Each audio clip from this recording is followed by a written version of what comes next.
Well, Fridays are very special right here on Enyimba 94 FM, especially on issues and views, because it is our open mic day, right? Uh, from Mondays through Thursdays, we run the normal show. But on Fridays, you have the opportunity to call in, join the conversation, to share your insights, ask questions, offer a different perspective on any issue, which is different from those ones we listed for the Friday edition. And of course, we throw the lines open early because it is your news-based station, Enyimba 94.3 FM. And we understand that there are so many important issues and stories out there that don't always get the attention they deserve. And that's why we open up the airwaves to you so that you can talk about whatever is on your mind. All right? That's how we roll on Fridays. So thank you so much for joining us this morning. We are back. And we're also streaming live on our YouTube page, Enyimba TV on YouTube. Of course, we're still dotting the I's and crossing the T's to ensure that we have better online presence by streaming on our Facebook page, or resuming streaming on our Facebook page, and also, of course, our app, which is at the about 80% completion stage of reintroducing that app on the Google Play Store. So we will receive complaints from you, and of course we're working on those complaints. Thank you so much for joining us. It's another Friday. My name is Michael Oni, and I am Mary Hejirika. Well, let's run through those stories that we've got for you this morning. We have the topics already listed on the Facebook page, facebook.com/Enyimba 943 FM, facebook.com/Enyimba 943 FM. Join the conversation on the WhatsApp platform. The WhatsApp line is 0809-666-0943. So let's look at the topics on the Facebook page. Judicial panel is saying the sealed PDP secretariat belongs to Abia State government. And the PDP chairman will appear before the panel on the 16th of February. So we're going to look at that. It's a developing story. Yesterday we shared with you how officials of the Abia State government with some security operatives sealed the PDP secretariat. No reason was given. The personnel that were there were believed to be from the Umuahia Capital Development Authority. But now it seems we're getting a bit of details, but not really in depth. But we will definitely follow up on that story. And after the riots, the chaotic protests, the violent protests that took place at the Michael Okpara University, the Vice Chancellor is accusing some academic registry staff of corruption. There was a press conference yesterday where we'll bring you up to speed on that. And we can tell you that those that were kidnapped on their way to Abuja from Umuahia in that GIG bus, they've been released. They've been rescued, whichever one works for you. But police confirmed that they've been rescued. And we will also delve into that. On national issue, President Tinubu has approved the release of 102,000 metric tons of grains to address the hardship and rising cost of food, and of course to crash the price of the food in Nigeria. How will it happen? Let's keep the dialogue right here. NLC and TUC, rather, the labor unions have issued 14-day ultimatum to the federal government over non-implementation of agreements. And after that 14 days, they said they will shut down the country by embarking on strike. Will it happen? Let's wait for that. It's quite unfortunate. About 5 persons have been recorded dead after watching the Super Eagles Bafana semi-final match. Some of them collapsed during this tension-built moment of that match. And we're going to look at that, what you should do to take care of your heart. If you know that you cannot take a particular take a particular condition, down it in, I think you should stay away from matches like that. But we never knew that match would be so tense-filled. Anyways, these are the stories we've got for you. Today's open mic. We'll throw the lines open early today. Join the conversation. Drop your comments on our Facebook page, facebook.com/Enyimba 943 FM. Shout out to those that are watching on YouTube. You can also drop comments there so that we can recognize you. We can um, do shout out to you, right? We can say Chuku the Ephraim with Good Morning Eyimba Family on the YouTube page. It's Eyimba TV on YouTube. So join the conversation there and let's have your thoughts. Let's begin the conversation as usual. We begin from Abia State, and it is the latest concerning the PDP secretariat. PDP as a party is on its way of losing its secretariat because of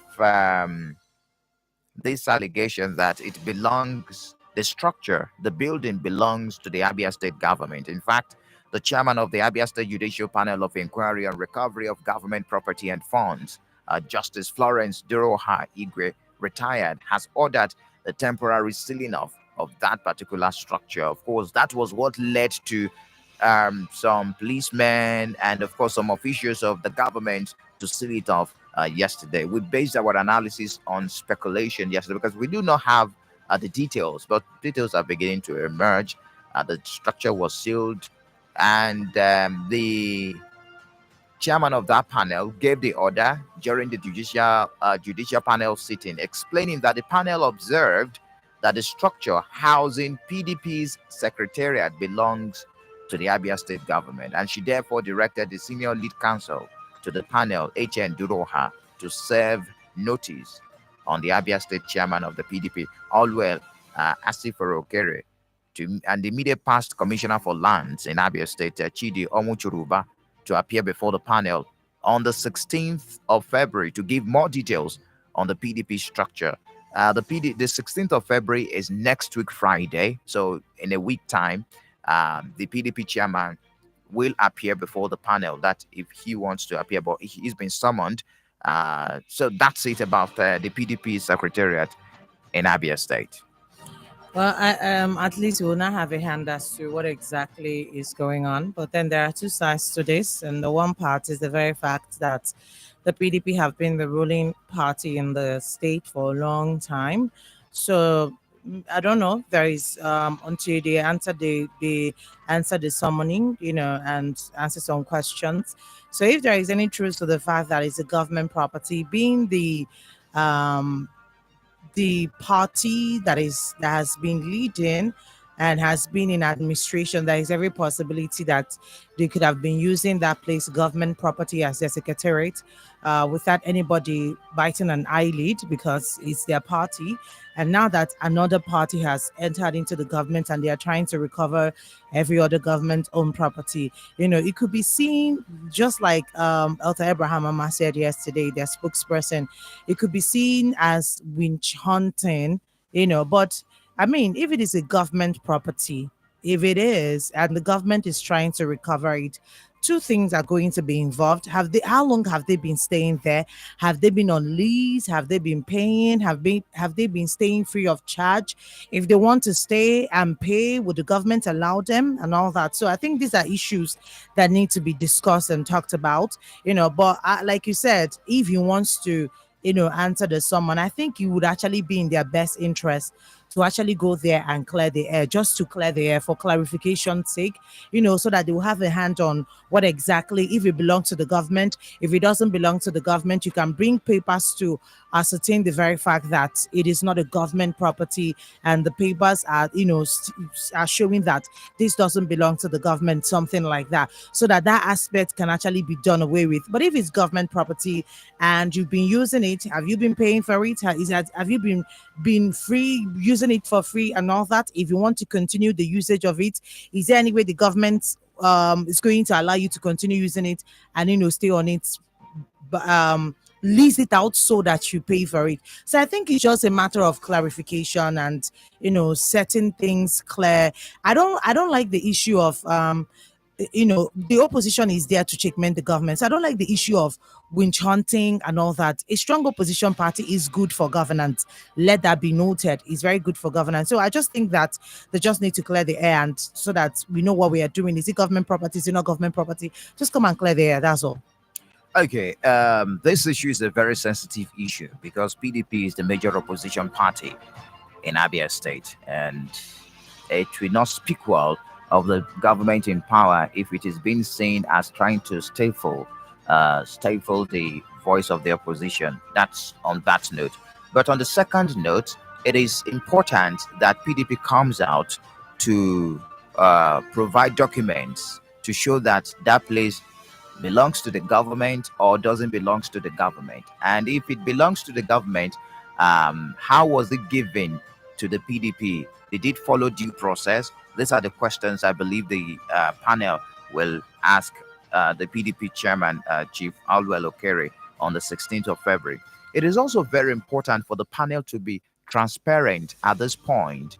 Everything that will be done that day should not be seen as a way of trying to collect that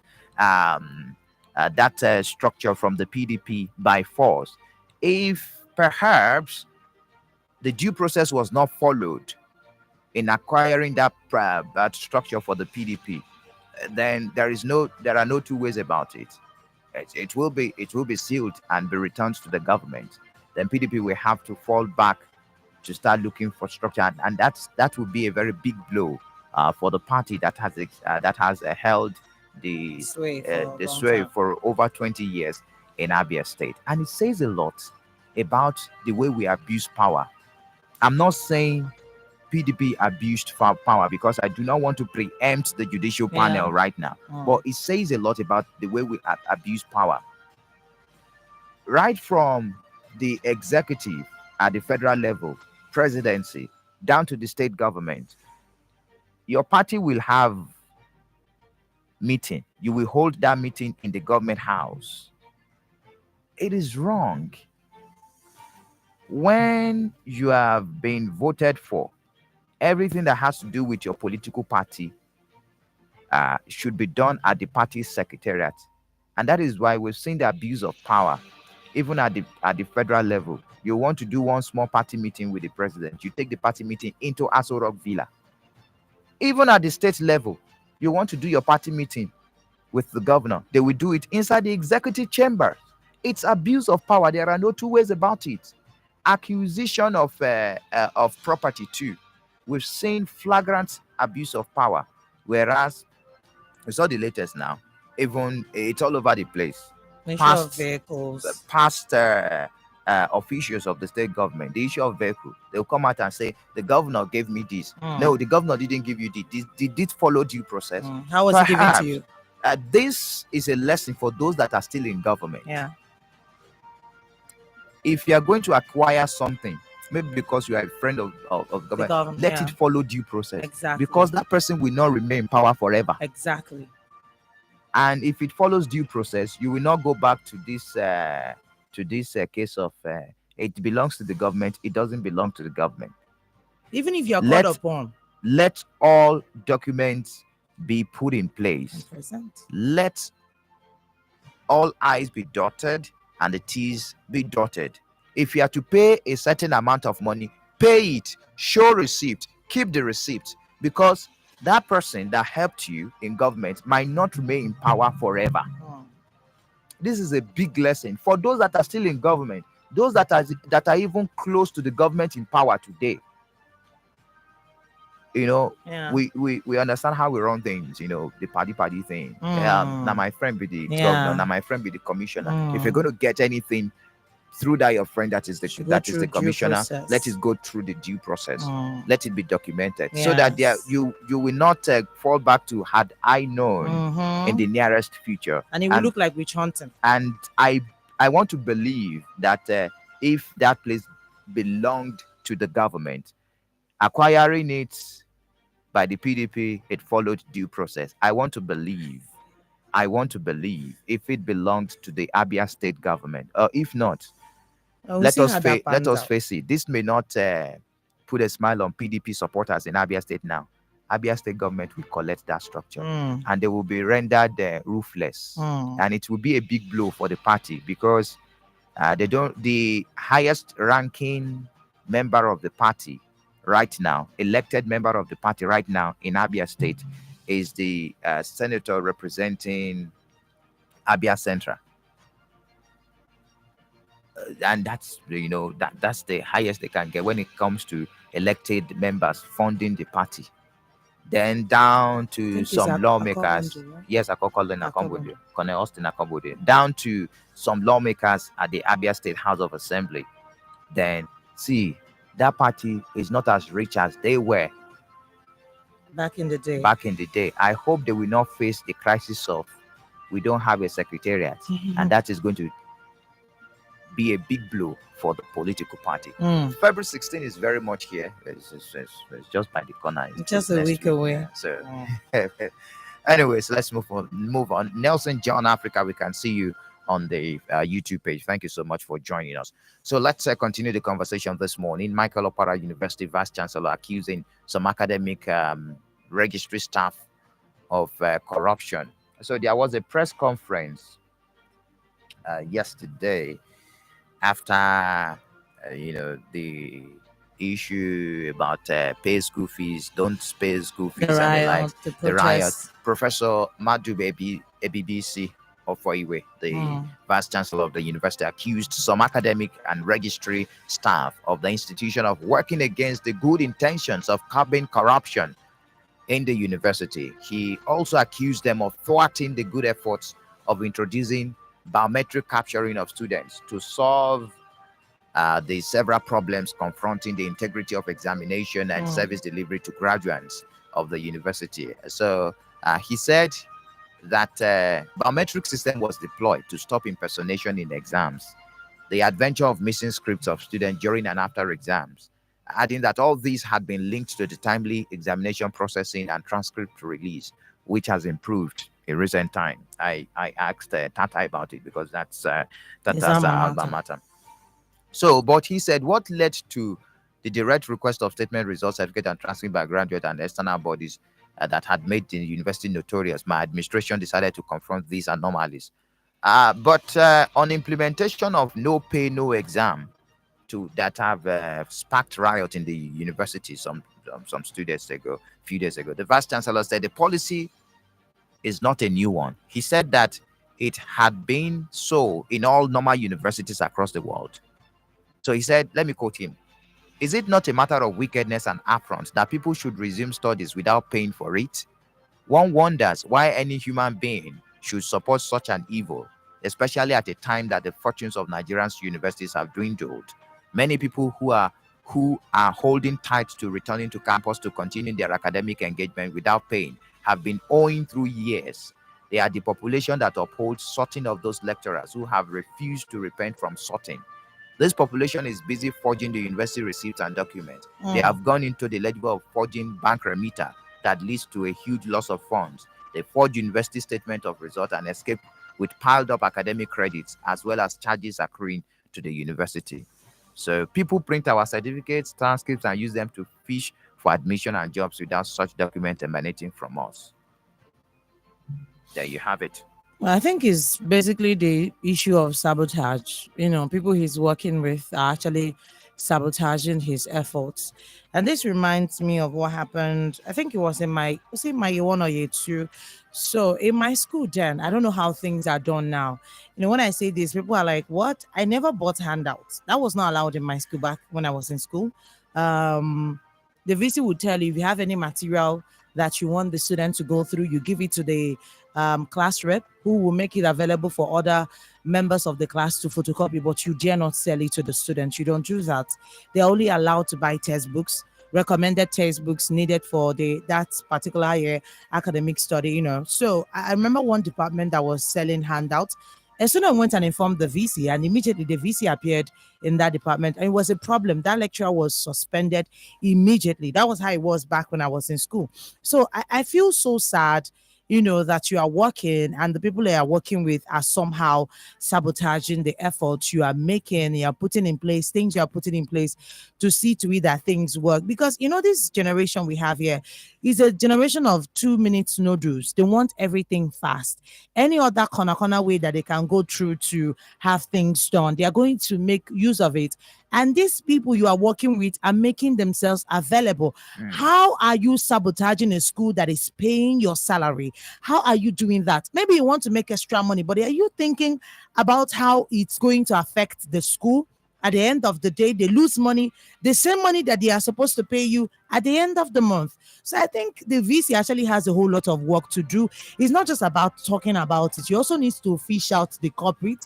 You need to fish out the people who are sabotaging your work.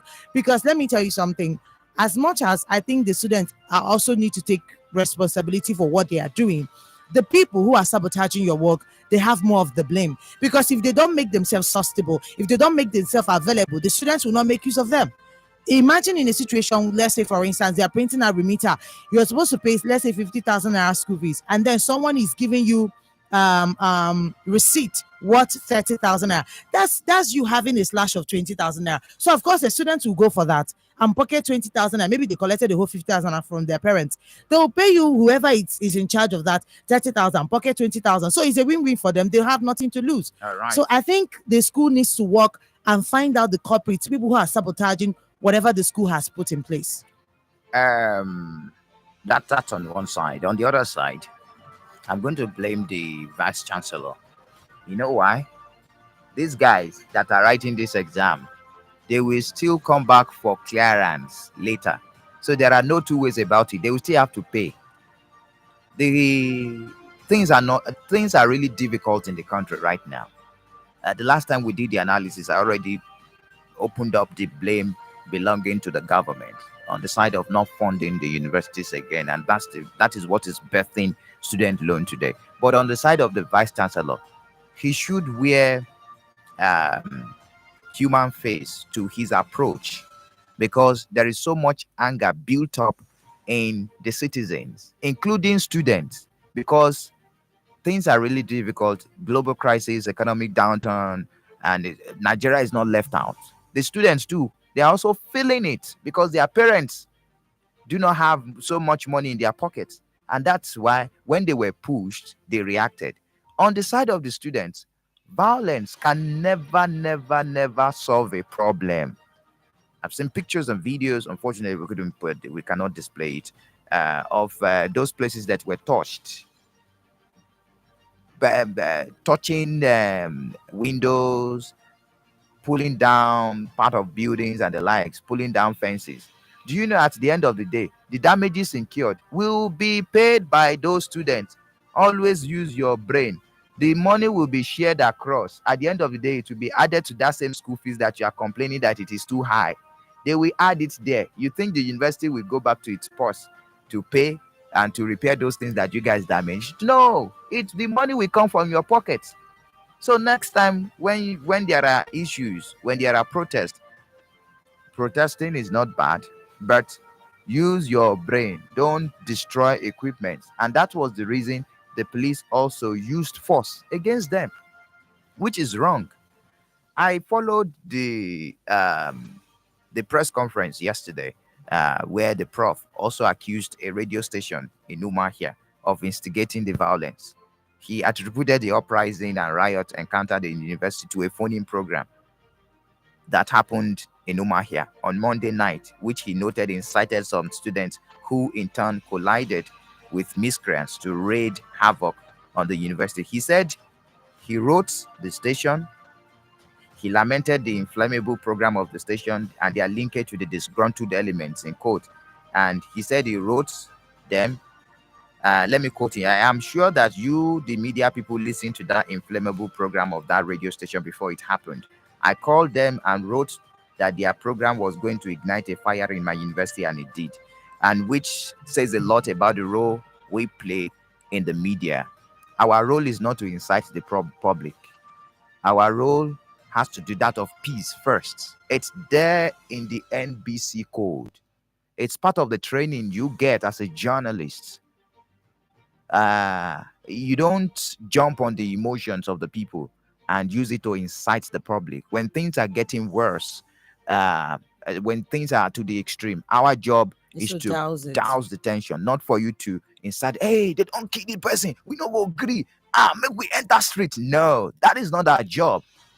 And it says a lot about training and retraining journalists. Not everyone is a journalist anyway. So let's and also, aside that, also you also need to, aside from you be the journalist, actually championing it. When you open the phone lines for people to call, you also need to monitor what they are saying. You understand? Because you might not be the one to say it, but someone can call in on your show and also incite your listener. So you also need to watch not just what you say, but what your callers are also saying when they call in on a particular program. All right, we take a break now. When we return, we're going to continue the conversation. It will be about the rescue of the kidnapped Abuja-bound DIG travelers from Umuahia. Then the president approving the release of 102,000 metric tons of grains to address hardship and rising food costs. And the NLC TUC issuing 14-day ultimatum to federal government over non-implementation of agreements. Stay tuned. It's Issues and Views on Enyimba 94.3 FM. Abba. Christ for All Nations CFAN, in conjunction with all Christian churches in Aba and Umuahia, announces Great Gospel Crusade with evangelist Daniel Kolenda, the successor of evangelist Reinhard Bonnke. Jesus Christ is Lord, to the glory of God the Father. Say amen. Dates Wednesday, 21st February to Sunday, 25th February 2024. Venue Ungwa High School, Osisioma for Aba Region 1. And Meteorological Complex opposite Obiungwa Town Planning Authority along Omokaleka Road from Obikabe Junction for Region 3, all happening same time, 4 p.m. Also on 29th February to 3rd March 2024 by 4 p.m. at two different venues. One at Aquara Square, Umuahia for Region 4. National High School along Porakot Road, Ugunabo for Region 2. Featuring healings, miracles, deliverance, God's word. The blind will see, the lame will work, businesses will flourish again. Come, listen, and receive the blessings of God. Jesus is Lord. ฎawoda Institute of Agribusiness and Entrepreneurship, located at 𝗓𝗏𝗪𝗏 Village, Isialokpu Autonomous Community, Osisiomangwa Local Government Area of Abia State, is calling for applications in the following fields: registrar, provost, lecturers, principal, teachers, counselors, head teacher. To apply, kindly visit our website at www.nauda.gov.ng. Announcer, Management.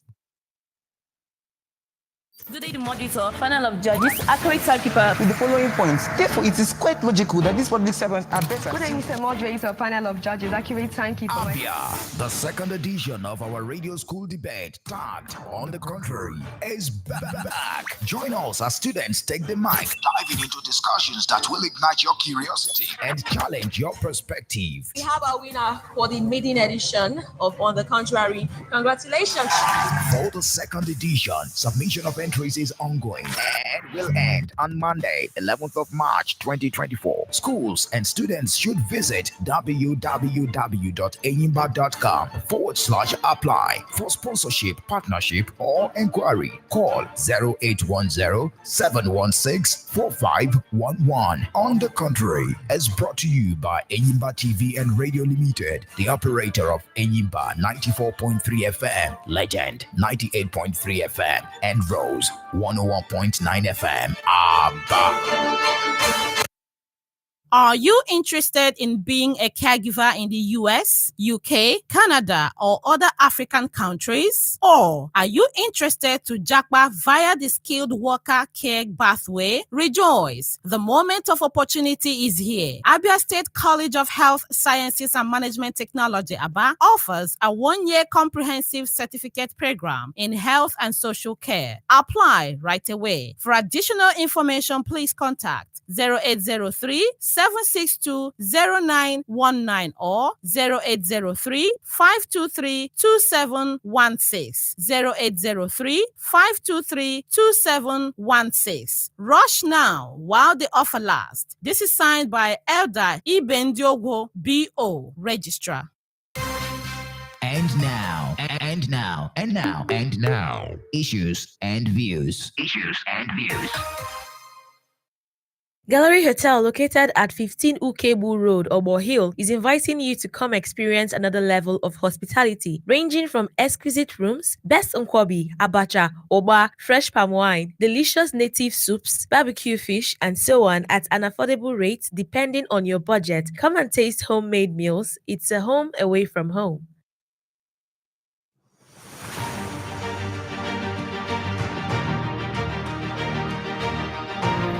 Well, thank you so much for staying tuned. The second half of the program, Issues and Views, Friday edition. You know, it's our open mic day. Very soon we're going to throw the lines open, and we will definitely throttle down till 10:30, so we have enough time to take your voices and your opinion right this morning. All right, are you ready? Can we continue now? Let's continue the conversation. We're streaming on our YouTube page, youtube.com/Enyimba943FM. Join the conversation there, and let's have your thoughts. Marshall Jim Duncan, we can see your comment. Israel Jeff and Marshall Jim Duncan, yeah, we can see your comment there. Enyimba TV on YouTube. You can watch what is happening in the studio live. So let's move on now. Talk about those that were rescued by police. You know, we shared with you how a bus, GIG bus, traveling from Umuahia to Abuja was stopped by kidnappers in Kogi State. Yeah, and 14 of them were kidnapped. Well, they've been released. The police public relations officer, SP William Aya, confirmed the development and said the rescue operation was carried out by combined efforts of the military, police, hunters, and the vigilantes. Well, he did not provide details of how the victims regained their freedom or could neither say if any ransom was paid. You know, we shared with you, that was on Monday or so, how the bus left Umuahia at 7:30 on Saturday en route Abuja, but was hijacked along with ABC bus by gun-wielding hoodlums who abducted all the passengers. So good news is that they've been rescued or released, whichever one. Anyways, so let's talk about national issues now. President has ordered the release of 40,000 metric tons from the government, then 62,000 metric tons from Rice Millers Association as a short-term response to the rising food shortage in Nigeria. So 42 from the government, the strategic reserve of the government, that's assorted food for items. 2,000. 42,000 metric tons. Then 60,000 metric tons from Rice Millers Association. The Minister of Information and National Orientation, Mohammed Idris, spoke to journalists, and of course, Enyimba FM captured his voice. You will definitely hear from him this morning, where he said the directive was given after that emergency meeting that was held by the Special Presidential Committee on Emergency Food Intervention. And he said the government has proposed to embark on importation of whatever shortfalls that may be experienced after the release of the food commodities. Let us take a listen to the minister. The first one is that the Federal Ministry of Agriculture and Food Security has been directed to release about 42,000 metric tons of maize, millet, and other commodities, gari and other commodities as in their strategic reserve, so that these items will be made available to Nigerians, 42,000 metric tons immediately. The second one is that we have held meetings with the Rice Millers Association of Nigeria, those who are responsible for producing this rice, and we have asked them to open up their stores. They've told us that they can guarantee about 60,000 metric tons of rice.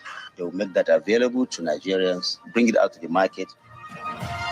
There you have it. Well, just like they said, I think it's just a relief for now, but it's not like the lasting solution. And, talking about the millions of people we have in the country, and we just have like 1,000 to go around. It's relief in the meantime, which might not even get to go around and get to everybody. But I think the government, kudos to them for actually towing this path. But I think they should also sit down and, try to create, lasting solution for the issue, and not just a quick resolving of the matter for now. Is a relief for now, but also let's tackle the issues, the things that are mitigating against us having food in the country, why we having food scarcity. I think they should also look at that angles, because it's going to help us. The issue of insecurity is also one thing we need to, because most farmers are even scared of going to the farms because of a lot of things that are happening in different parts of the country. So right now we accept the the immediate relief that we're having now, but then they also need to sit down and look into the things that are mitigating against us having food in the country. That's the major issue that we need to look into, and also look into purchasing power of people, because we could actually have the food and people might still not be able to afford it because the prices of goods are rising. They are going up by the day.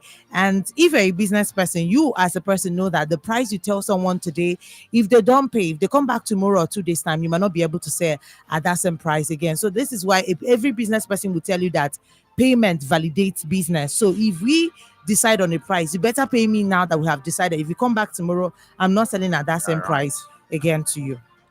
Releasing grains from the strategic reserve of the government. Well, short-term response. I said something, was it yesterday or the day before, that we like to get quick fixes to our problems. And at the end of the day, after that quick fix, we will go back to that same problem. It is the same thing that happens, or that happened rather, when subsidy was removed. Palliatives were given. Those are short fixes, quick fixes, and those quick fixes do not get to those that share the brunt of the removal of subsidy or whatever they are trying to do. We know the case of the humanitarian ministry, where the money that is meant to be shared to the poorest of the poor has not even gotten to the poorest of the poor. So this is just a moment. This is the reason. This is a very big problem in Nigeria. Now you're releasing the grains. I hope, because I do not want to jump into conclusion, I hope the grains will get to those that are really hungry. What is the method of, what is the sharing formula? What is the sharing formula? Assorted grains will be released, maybe rice, maize, from the silos. Those grains were stored because of food scarcity. We have food scarcity across the nation, which I also explained the reason we are not even meeting up the 7 million metric tons that Nigerians are demanding for in rice. We produce just 5 million metric tons. I shared that on this platform. So there is food scarcity. Federal government has been able to identify that, and that is why many Nigerians are hungry, because the little that is available, there is no purchasing power to even get the little. These are quick fixes. The long-term fix is to go back to agriculture. I keep saying it. You heard the minister there. He said, we will import the rest. That's very shameful. Nigeria is blessed with arable land that we can farm. It's shameful that Malaysia today is one of the biggest exporter of palm oil. The seed that they used picked from here was picked from Nigeria, because everybody wants to get a bite of the money from crude oil. Cheap money, easy money. Back in the day when we had cocoa pyramid, granite pyramid, and the likes. And it is what is affecting our economy today. We can no longer sustain ourselves through agriculture. But Nigeria land is blessed. If you are eating a fruit today and the seed mistakenly falls on the ground, it will germinate. Some countries are not that blessed. Some countries, they will have to regulate their own conditioning before they can grow things because of extreme weather condition. Maybe it is too hot or it is too cold. So they have to in a way that is not natural, create that atmosphere for their crops to grow, and they are also still getting their own food. And it is on Hiroshima, where the bomb was dropped. Yes, Nagasaki. Do you know the land was condemned and they cannot perform cultivation of crops there. But they still grow what they eat today, and they are sustaining themselves. But it's unfortunate. Now we are thinking of opening up stored food to share to the people. Sharing formula is not there. The Rice Millers Association of Nigeria, they will bring up, because those guys they are the manufacturers, they are the millers, which has been stored somewhere. 62 metric tons or 60,000 metric tons will be brought out. Are they going to resell it at a subsidized price, This is the question I'm asking, and I'm still finding answers to this morning, because this is a quick fix that is not going to bring lasting solution to the rising cost of living. At the end of the day, let us hope that it gets to where it should get to. Is it going to bring a lasting solution to the problem we are facing? We will still be looking at crying to the federal government. Being power, you know the meaning of being power? You will tell me. We are hungry. Oh, yeah, that's the meaning. No, wait, you actually say something, Michael. Are they supposed to share or sell?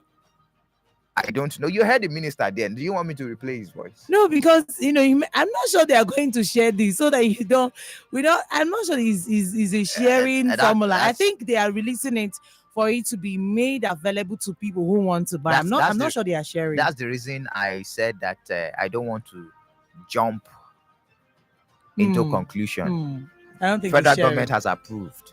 So the release, in the coming days, not the sharing. Approved the release. So in the coming days, we will know the sharing formula. So that's the thing. That's the thing. Very interesting. We're waiting and we're watching how it is going to happen. NLC, TUC in the news this morning.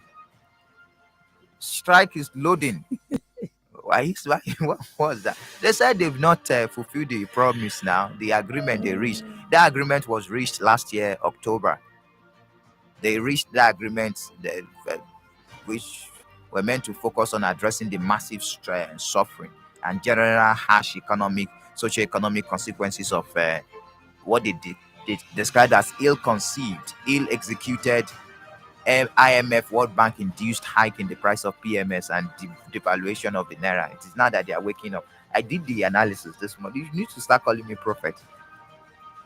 They removed this subsidy because our economy cannot sustain payment of debt. That's just the truth there. If we keep paying subsidy, all those debts that we've incurred through loans, we will not be able to pay them, because subsidy payment takes a large chunk of our budget and, of course, large chunk of our revenue. At the end of the day, you have little for infrastructure. You cannot even think about paying back your debt. Yesterday, the World Bank, one World Bank official was at the Aso Rock Villa. You can see the diplomatic relationship that it is growing. It is friendly with IMF and World Bank. They are interested in all these developing countries because they have stake. When they give loan, the loans have interest and they will pay back. That is why IMF is applauding IMF and World Bank. They are applauding President Bola Tinubu that you are doing well. The subsidy that you removed is in the best interest of the economy. And they said, don't worry, very soon things will get better in the country. There is light at the end of the tunnel. The light is even very dim right now. I'm not seeing it. But you know what? One would actually ask when it comes to this issue. Okay, now that we have removed subsidies and the money that would have been used for subsidy, what is it being put into? And then I also have another question. I know it's not in line with what we are talking about, but it's open mic. So let me actually bring this on. I don't know if sometime last 2 years, 3 years, we have the issues of looted money being sent back to the country, all those ones. One would ask, where were they really channeled into, and all that. So we have a lot of questions to ask, and we are also waiting for the answers to be given. But on this issue of NLC and TUC, I'm not the one calling them, but I think most Nigerians don't have faith in them anymore. So I don't even see this 14 days or not 14 days. I don't see them, even if nothing is done after 14 days, I don't see them embarking on any strike. I see a day or 2 days to the time that they are supposed to embark on a strike.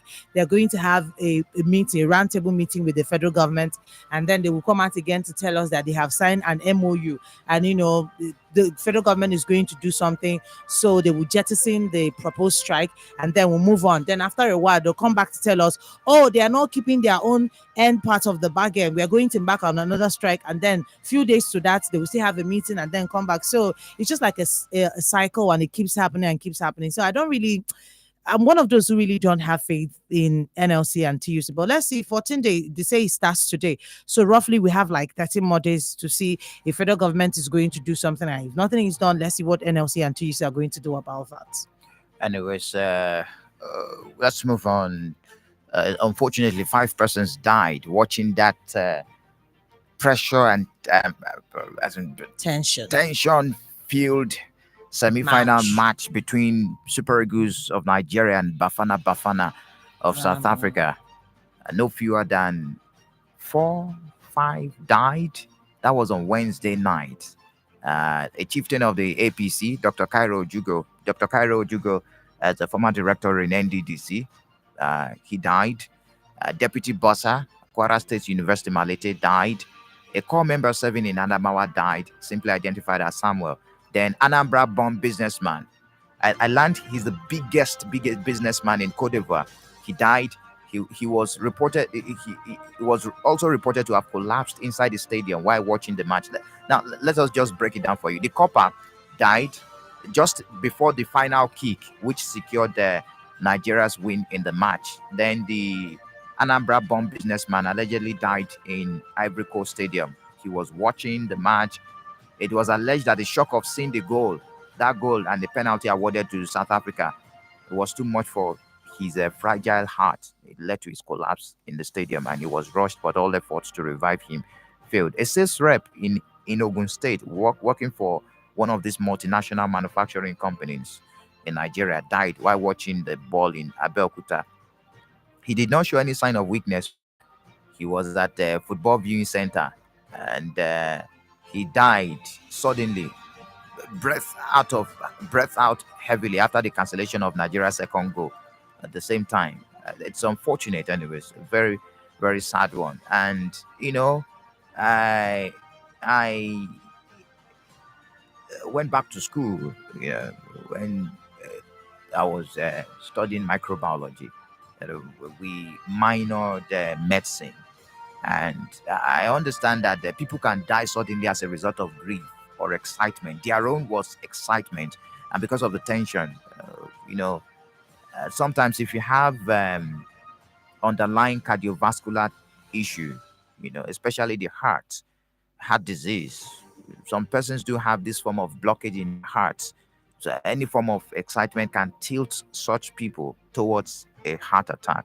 It's quite unfortunate, anyways. And individuals, what they should do, we need to undergo regular health checks. It's very important. People will just collapse and they say it's heart attack. When you feel any slight symptoms in your body, please check. It's very, very important. Do regular health check so that you can know what your background condition is and manage it appropriately.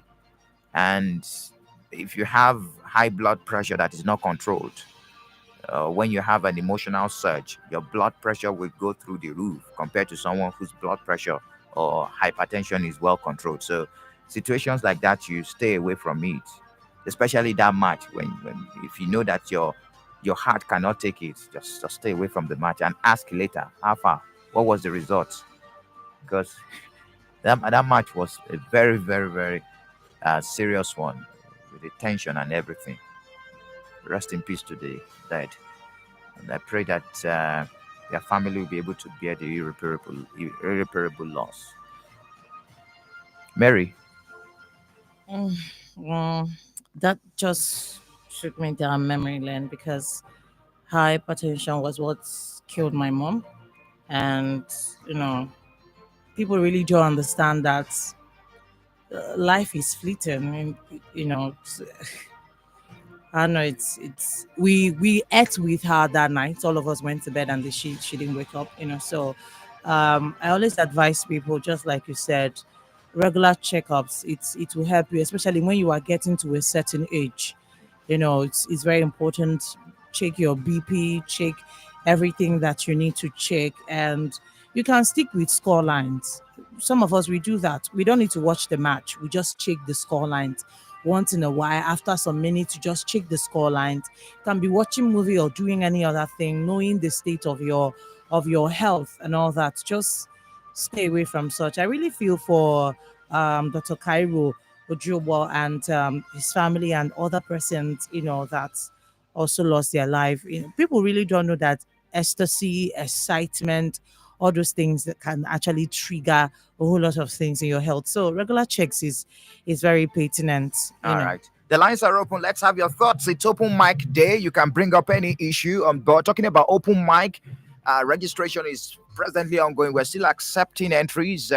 Talking about the second edition of our debate competition, live radio debate on our station, on this station and our sister stations, talking about On the Contrary. So log on to enyimba.com/apply to submit your entry. It's very important you be part of that.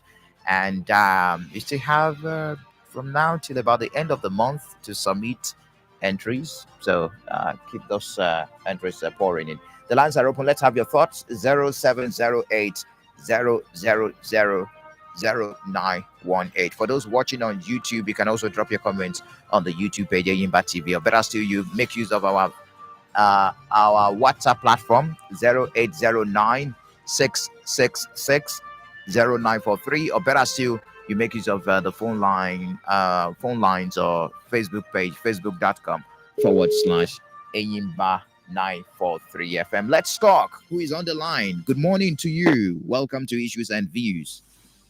Michael. Yes, sir. You're welcome. Morning. Mary is saying good morning. Good morning. Yes, sir. From Mukwawe. You're welcome, Lucky. All those people died because of football. May their soul rest in peace. Amen. It's because of football. If you know that your head is not in order, don't watch football. Coming Sunday. Well, anybody who knows that his head don't allow football, I beg. That is sit at home. Watch the scoreline. After much. 2-0. Or Nigeria win. Or Ivory Coast win. Thank you. All right. Thank you. Do appreciate you for sharing your thoughts with us. If we disconnect this particular line with light green logo. Actually worked in the morning. They've been funny in Aba. I don't understand. It has always been like that for a couple of days now. It's been there. It's worked in the morning. Yes. Oh, really? Anyways. Very well. Very well. All right. Let's hope it will come up again. Hello, good morning to you. Hello, good morning. You're welcome. Yeah, my name is Comrade Moses. You're welcome, comrade. I'm calling from Aba. You're welcome. Go ahead, please. Please, talking about the support that the federal government is supporting for the food. Perhaps they should open border for foreign goods come into the country. Foreign rice too? And also, yes. And also the money they actualize from the subsidy, they should use it and pay the what are they called? Those are in charge. So that those things that the importers are paying, that money should be paid for those things so that things will be cheap in Nigeria. And secondly, when that has been done, they will go to market and check those that are also high the price of food. If they cut 1 or 2 persons, they use them, for example, others will pay attention to it. At least I know this will benefit everybody. It's not by releasing. What are they releasing it for? Will that thing come to me? If not, for you and I now. Will you go and collect it? Where do you know they share? Tell me, I will go and collect my own. This is audio food. I call it audio food because it does not get to me. So that should be the best thing to do because we are suffering in this country. Thank you very much. Thank you. Do appreciate you for sharing your thoughts with us. Hello, good morning to you. Talking about hoarding, do you know there are some persons that are buoyant to buy food, commodities in bulk, and they are hoarding it? That was what led to the protest in Niger State. Hello, good morning to you. That was what led to the protest in Niger State. They said some persons, one of the things that led to the protest, they said some persons will enter the market, they buy it in bulk, and they will take it, making the little available not enough for others. And people, market women, they want to make money. So they might even be saving their goods for those who buy in bulk. Some persons are hoarding it, the little that is available in the country. It took the governor of Niger State to issue a statement on that. Anyone caught. Hello, good morning to you. Hello, we can barely hear you. Can you speak up, please? Yes. If you can call back, we will appreciate 0708 000 0918. That's the number for you to call. Better still, you head on to our Facebook page, facebook.com/Enyimba 943 FM.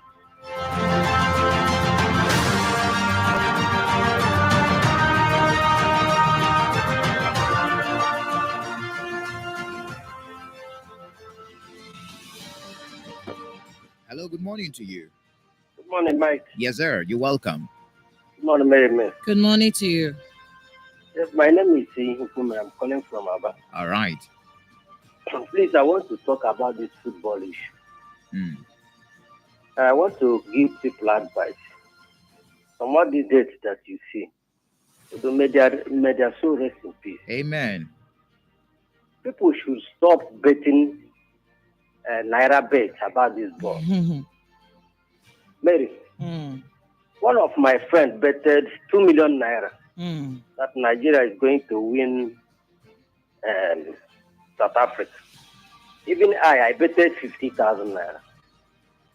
So when people start doing this thing, you see, it can cause this untimely death. Not only because I don't see what they are getting in Nigeria that will make people to die because they are playing football. But those that died, it wasn't attributed to betting, though. I'm just giving an advice. Okay, I understand you now. Because I'm involved, understand? So I don't see what the people are getting, what they are getting, they are getting in Nigeria that makes them to die because Nigeria lost football. Is it this insecurity, food scarcity? Everything is jaga. So what can make you to die because of Nigeria law? I have a question for you because you're advising people and you also mentioned that you also betted. So have you also been able to put a stop to it? Because I survived the trauma. Okay. And you won't do that again, right? Life is all about trying. So if you know that your head cannot be able to, do this thing, you stop it. All right. This is what Britain brought to us here. All right. Thank you. But you also did small paper for that. That's the point. It's quite different when the reason behind your tension is because of the money you will lose. This one now, the one that happened, for example, the Anambra-born businessman, Chief Oson Dumoye, is based in Côte d'Ivoire, died while watching the match in the stadium. A witness said that he was on the top of the moon, shouting at the top of his voice when the striker Victor Osimhen scored the second goal, which later was cancelled by the VAR, video assistant referee. It was alleged that the shock of seeing the goal cancelled, the penalty awarded to South Africa, was too much for his fragile heart to bear. It led to his collapse inside the stadium, and they tried reviving him, rushed him to the hospital, and where he was pronounced dead. He was at the stadium with his wife, Ngozi, and his other rich friends who came with their wives and concubines to watch this. Just a moment. And it appears that they had underlying health challenge associated with high blood pressure. The man is from Amanuke, that's in Anambra State, Amagu village in Amanuke, and that's quite unfortunate. But Super Eagles also held this 1 minute silence for the deceased persons, those that died through due to the match. But what the last caller said is true. I mean, this is just one. We don't really, aside from this one that we know about the health issue, like the core member that died, so it might still be a part of it. You never can tell if people have anything at stake that could actually make their heart to race that fast. So I think people should actually take that advice. There's no need betting, especially when you know your heart cannot carry. Just watch football for the fun of it and get your mind out of it. All right, let's get more reaction from the phone lines. Hello, good morning to you. Good morning. Goodness, if you can call back, we will appreciate. The voice is very low. Goodness, the lines are messing up this morning. 0809 666 0943 or 0708 000 0918. Those are the numbers for you to participate on the show. Hello, good morning to you. Good morning, Mike. Yes, Tony, yes, and indeed. my dear. Good morning. You're welcome. All All right. Well, only like you rightly said, all these quick fixes, personally, I am more comfortable with it. The question people have been asking, and I'm also asking, is what food be sold to who? Where would they sell the food? You see, in Nigeria, we don't know who did this to us. We are reactive instead of being proactive. I want to encourage my fellow youth. Let me use this opportunity to inform the government about that I'm interested in farming. I need support from government. I'm interested in farming. I want to be a full-time farmer. I'm appealing to His Excellency to assist me, boss of land. I don't know how I will be going to beg for food from government. I don't know. I can't really do it. It will be a shame for me to stand in queue for government to give me food today. Will they give me tomorrow? Please, I want to appeal to my fellow youth. Let us embrace farming. It is important. I'm doing it in a small scale, but I want government to come to my aid. I am crying to the government of to come to my aid. I'm a real-time farmer because I want to help this nation. Having said that, I watched the match to a certain point on that Wednesday, and I left the scene. And then started listening to you why commenting because I know why I did it. I don't know this is to attention. So I felt myself, and I was at home when the whole thing was done, and people were commenting, and I was very, very happy.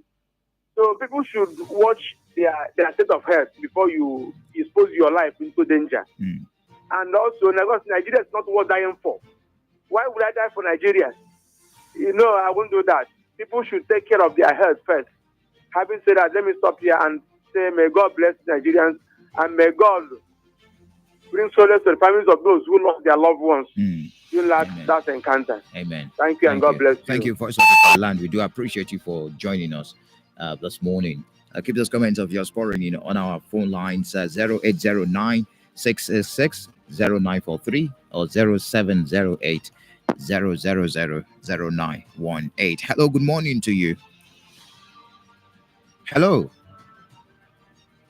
You're live on radio. Good morning. Oh, goodness, it is not connecting. We may have to head straight to the socials now. You can also use the WhatsApp platform to share your thoughts. The WhatsApp line is 0809 666 0943. Let's see if this will pull through. Hello, good morning to you. Good morning, Michael. Yes, you're welcome. Yeah, good morning, everybody. Good morning to you. You're welcome. My name is Frederick. I'm calling you from Aba. You're welcome, Frederick. Yeah, I'm still calling because of the issue of that fence. Should I call it fence at 𝗬𝗦𝗦𝗪 at Summit Junction? Okay. It seems the other state government is not doing anything, most probably because the man is rich. And I think it is a call for lawlessness. If the state government will close eyes over an encroachment on the pedestrian way, and the Federal Ministry of Works also closing their eyes to that same offense. Now, I want to believe that they are not giving a new way for ordinary individuals to do whatever they want. And I'm calling the state government, let them go to that place. Because anytime I pass through that place, I begin to imagine, in case of accident, God forbid, there will be nowhere to run to because the man has already protected his wealth. He has already displayed his wealth. At that point, instead of he built a warehouse, yes, that warehouse has a compound. And even if you are going through the summit road, you will see that the man is encroached on the road. I don't know what some planning authorities are doing. Just a moment. We will keep talking about this, Frederick. But have you tried writing to the relevant authority to do something about it? Maybe the town planning authority, the Aba North or Aba South. I don't know which of the local governments that place falls to, and the Ministry of Works too. It's also important we take charge of the situation, not only by reporting on the radio. Yeah. You know what I'm saying is because if you go to Calabar, even the police station, they have that is right inside, very, very inside. But in our own case here, with our stations close to the road, acceptable, maybe we have done that mistake. We have made that mistake already. But going forward, I think we should make. Do it so that people will now listen and don't want to do something that becomes offensive to the law. All right. That's what I'm saying. Thank you, Frederick. The government should look into it. All right. Thank you very much. All right. Do appreciate you, and we'll keep talking about it on this platform, talking about the encroachment at, he said, 𝗲𝗠𝗎𝗓 Road. He calls every Friday to talk about this particular area, this particular place right here in Aba, and we hope those in charge are listening so that they can do something about it. 0708 000 0918 or 0809 666 0943. Hello, good morning to you. Good morning, Michael. Yes, sir. You're welcome. Good morning, Mary. Good morning to you. You're welcome, Eze. I want to come on. Can you speak up, please? Yeah, I hope you can hear me. Okay. Yeah. I want to know the strategy and the training formula because the rice now is just like the rice is so expensive now. Oh, he's off. If you can speak up and probably change your location when you call back, we will appreciate. Hello, good morning to you. Hello. Hello, good morning. Hello, good morning to you. Hello, you're live on radio. Hello. Oh, goodness. Today is our open mic. The lines should not misbehave. 0809 666 0943. Better still, you use 0708 000 0918. Hello, good morning. Hello, good morning, Mr. Mike. Yes, sir. You're welcome. And Miss Mary, how are you as well? Fine, thank you. You're welcome. Thank you very much. I'm from Sherman. All right, welcome on board. Yeah, I want to know, please. In those days, those who are journalists, they journeyed from place to place, fishing out the information, dishing it to people. But these days, it's not the case. Why? Anyway, that one aside. You know, there is an estate in Aba, it's close to geometric, that was known as Unity Garden. Today, we don't hear anything about it. But that estate like this. The picture here indicate that a certain governor acquired it. We need to know what is the right situation about that estate. And I put this through your open mic system. Thank you very much. Thank you. Do appreciate you. We've been challenged this morning. You know, if we respond to this a question. We won't leave the studio today because there are so many factors involved in that your observation that journalists are not today. They're not as active as what we had back in the day. I remember back in the day, during the days of Tell, newspaper, and the likes of, we had magazines then when we had the likes of a Daily Giwa and the likes. But there are so many factors involved. But uh, right here on Ayimba 94.3 FM, we try within the limited resources to move around. And that's why we encourage you when you have a lead for us, you share that with us through a line that we give out at the end of our major news bulletins, and also the email. We have a mail for that, ayimbafmnews@gmail.com. If you want us to follow up on any story, if it is within our jurisdiction with the limited resources that we have, we will definitely follow up on that. I must say kudos to the reporters that we have. They are ready to step out anytime there is a lead to bring the story from. And you must have heard their reports here on this platform too. So thank you so much. Do appreciate you. Hello, good morning to you. Good morning. All right, you're welcome. You're welcome, Eze. Could you speak up a bit? Yeah, I want to comment on this. Eze, the voice is still low. Can you hear me now? It's better now. Okay. What I want to say most is that sharing formula. Let me know the criteria of how they're going to share their life, and how many states, and how are they, which sugar government, and how are they going to share, so that the poor masses can really see their life. And another thing, Eze, before you move to the other thing, I saw your name on the list of the people that will get the rice. I'm not sure they are sharing the rice. Anyways, you can move on to the next one. Go ahead.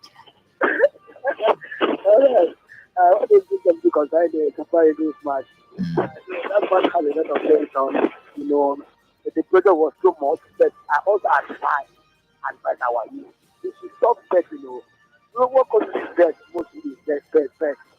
Because when you bet, you have your mind, and also your moral, everything of your spirit is going to be under your mind as the bet. That's the reason that cause some of these debts.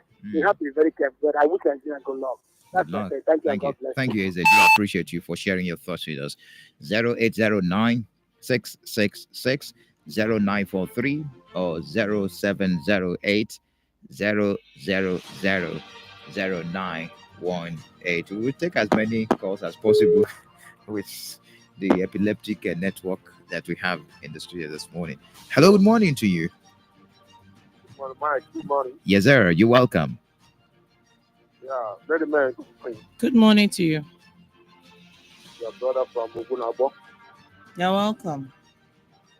Yeah, my name is Pastor Nat from Abba. All right, you're welcome, Pastor. Yeah. Mike, I want to say something talking about the food. What about the, people to say our people say, I don't know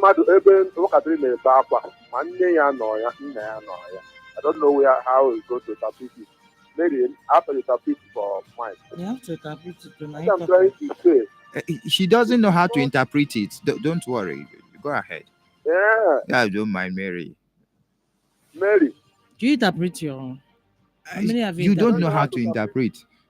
First of all, you didn't even get it. Even what I clean the back one out to aka. You didn't get it. Yes. Exactly. Go ahead. Mike, do you understand now? Yes, go ahead. Now, during the time of Buhari, the problem is transport. The problem of this country is transport. If we are bringing food, bringing palliative, bringing everything, it will not solve the problem. The problem Nigeria have is transport. Let's just bear in our mind. And if our country cannot do something for that, we continue suffering. we consume suffering. Also, and then bring food, bring many bags of rice, sharing people. If they cannot be able to repair our refinery, they promise us. They promise they will repair our refinery. They talk about subsidize doing this and doing that. It will not solve our problem. The problem is transport. Carrying goods. Okay, let's assume it now. The government price for rice, and you went and bought rice for Lagos or and how you transport it? Are you not going to put it in that place? That's a problem we have. If our country will bring fuel, bring all those things that make our transport to go higher, they will bring it. All those things will bring that. If you have, let's assume it now, they pay you 100,000 naira, and you went to market, you cannot be able to buy. It is better that they pay you 10,000. When you go market, you can be able to buy what you buy. That's the problem we have. Let these governments look at about our fuel, about transport. That is the problem. If they cannot be able to talk, I want to let you register all the people that listen to me, all the people that listen to me here now. If the government cannot be able to tackle the transport, we are wasting our time. Let them go and repair our. I think by now the money they got, they're supposed to use that money and refine and do this thing. But we are not hearing about refining again. We are not. About refining, they promise us. This and that, they promise us. How can we survive? That's the problem we're having, Mike. So let government go and do something about transport. That is my decision. Thank you. Concerning about the football, please, about the football. If you not only watching national ball or this or Nigeria, even this Europe, if you know that your heart cannot be able, there is a way, you can be able to modernize your heart. I just say, as a safety man or Man U man, if my club wins now, very fine. If they don't win, and when you relax that your mind like that, you don't have any problem. But the problem is that when you have, my club wants to win. My club wants to win. All right. Which of the clubs do you support? Which of the clubs do you support? Which of the clubs do you support? Before I'm like Man U. One United. We are together here. They are not doing. Ferguson leave the club and everything. They are not doing well. I just like it. I just personally like them. Just personally like them. No wahala. You've done well. Fine. You are a good man. If they don't win, fine. So All right. what I'm trying to do, people that are watching ball, whether club or whether anything, that's your mind. That's your heart. Thank you. Even though when you have a problem in your heart, when you relax mind, listen to me. When you have a problem, when you relax your mind, say whether my club will win or my country will win, no problem. Thank you. Thank you. But the problem that when you carry it to your heart, that's the problem. Do appreciate so I want to advise people who are watching football or watching club or watching. If your club will win, fine. If you don't win, fine. Fine. Thank you. Thank you. Your time is up. Do appreciate you. Thank you. Thank you so much. Thank you. My fellow Manchester United fan. Mary? I don't belong to any club. I have no intentions of belonging. I love my health. I did not like the face you're giving me in the studio, because anytime you hear Manchester United, your hatred can be written on the paper and it will be seen. Funnily enough, I don't know any of your players. Have for United. Unlike other ones that I know, I know they are we players. will forgive you. I know De Bruyne. I know Luka Modric. No Messi. You people, nobody from your club. It is not your fault. Hello, good morning to you. Yes, sir. You're welcome. Mary, how is everything? Everything is fine, my brother. You're welcome. Well, my dear, thank you. Where I want to put my contribution was about the football. Because it is hard to understand the work to those people. Because before best Nigeria and all these things, we have never in the history of Nigeria had something like that. So since betting have now existed, so you can imagine somebody can take his upset for such a thing. Do you think the person will survive if he didn't win? So there are a lot of things that feed people. Unless we put eyes for ground and we can see exactly what happened. So, but what I'm saying is that they are so rest in peace. Amen. And other people who are in class business, they should desist from that because it's not good. Secondly, I want to talk about this NNN something. NIN, what do they call it? NIN. Yes. Okay. My brother, this is a tough situation now. That somebody can be there for 2-3 days, you have not gotten your own. Look at here, I'm living in Ogibo here. A whole local government, only one stand. Is it good? People will be coming every day, they're collecting money, bribe, unless you pay 10,000, 15,000, they will allow you to do your own. So such thing, what about the pharmacy? So that they should look into that and know government should know what to do on it. I'm more especially now when you go there, you see little children, somebody that will not solicit for them. So they are here. Unless you see somebody come in, you put them for grab back, give them money, and move. So those things is not good. So I want to apologize. Let them talk to them. Let them know the next thing to do about that, please. All right. Thank you. Do appreciate you for sharing your thoughts with us. Hello, good morning to you. 0708 0000918 or 0809 666 0943. Hello, good morning to you. Hello, good morning, Michael. You're welcome. Yeah, my name is Onyemachi. I'm calling from Ariaria. Thank you for joining us. So you see, I want to speak on concerning the food shortage we have in Nigeria. What is a very foodstuff mainly are very cost in the market. You see, I hope you can hear me clear. Very well. Yeah. You see, I don't know why Nigeria is a country we're not being sincere to ourselves. You see, very specific, the government, they are not sincere. And when the government, any government that wants to come get Nigeria out of this very difficult situation that we are, what one has to do with the scarcity of food and people being hungry, and we tell you that, we now have a government. It hurts me so much. It makes me very angry. Especially the French minister, when I hear them write former head. Hello, are you there? Okay. Hello, yeah. Yes. Yeah, you can hear me? We can hear you now. Go ahead. Continue. Yes. We all know that farmlands, they are not movable. They are not mobile. You only move something that has risk. Ultimately, a farmer will be in his farm working. And somebody now who is mobile will come with his own business, coming there to destroy the farm product. And when you talk, he will kill you. And next day, a journalist will write further farmer headers clash. You see, the narrative or the phrase rather should be these men killing farmers in their farms. That is the issue in Nigeria. And this is what is leading to food scarcity. You can agree with me, Michael. Some of these states that we have this problem of the so-called farmer headers clash, these are the food baskets of the country. These are places where they produce the majority of the foods that serve the rest of Nigeria.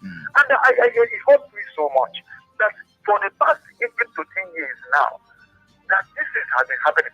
Look at what is happening. I have heard the soil of southern Kaduna. It's tired of drinking blood. What is happening in Boronu and what has been happening in Plateau State? How come I hear today from one of your sister stations here during the other program, the news of prophet, that Ekiti State has been flooded with soldiers, men, and they are locked down. Then I'm asking, for the past 10 years, what will it take the federal government to flood places like southern Kaduna, places like Boronu and the Plateau State to stop this very problem? This is what is causing, because these farmers, they cannot go in their farm to farm. And the little they get, I hear in the news that some of these bandits, they stop these vehicles, bringing out the farm products. They charge them according to the size of the vehicle, whether you are lorry or it's the ordinary bus or ordinary car, conveying food products. I am telling you, if the Nigerian government is not getting about this news, is the chief of the defense staff, don't they hear this news?